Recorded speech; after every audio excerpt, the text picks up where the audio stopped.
আসসালামু আলাইকুম। Cooking with লিয়ার আজকের রেসিপি তালের পাকান পিঠা। পারফেক্টভাবে পিঠা বানাতে চাইলে চলুন রেসিপিটা দেখে নেওয়া যাক।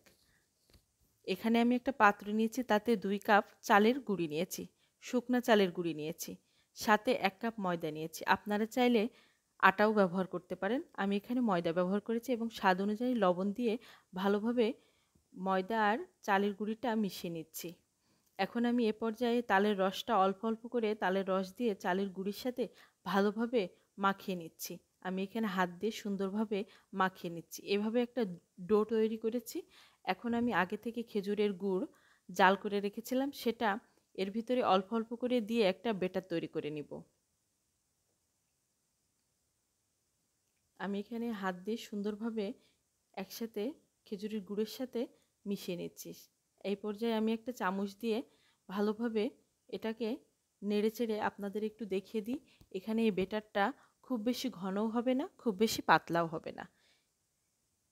দেখছেন, এরকম হয়ে করে আমি ব্যাটারটা তৈরি করে নিচ্ছি।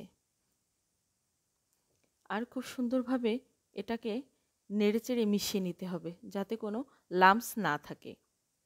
আমার মিশিয়ে নেওয়া হয়ে গেছে। এখন আমি চলে যাচ্ছি চুলায়।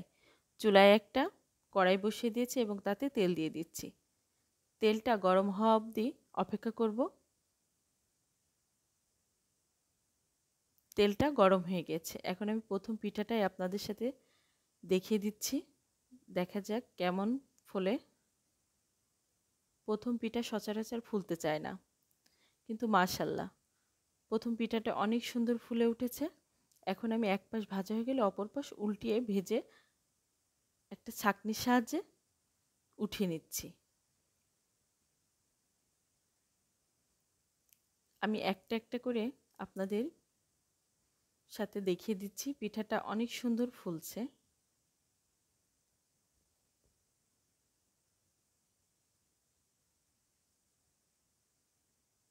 এভাবে আমি একটা একটা করে ফুলকো ফুলকো পিঠাগুলো ভেজে উঠিয়ে নিচ্ছি। এই পিঠাটা বানাতেও খুব অল্প উপকরণ এবং অল্প সময়ের মধ্যেও হয়ে যায়, এবং তালের এই পিঠাটা খেতে কিন্তু খুবই সুন্দর লাগে। তালের পাখান পিঠা তালের সিজনে হবে না, সেটা কখনো হয়? আপনাদের দেখার সাথে আমি একটা পিঠা ভেঙে দেখিয়ে দিচ্ছি। ভিতরটা কত সুন্দর সফট। পিঠাটা যেমন সফট তেমন খেতেও অনেক সুন্দর। এভাবে বাসায় ট্রাই করে দেখতে পারেন তালের পাকান পিঠের। কমেন্টে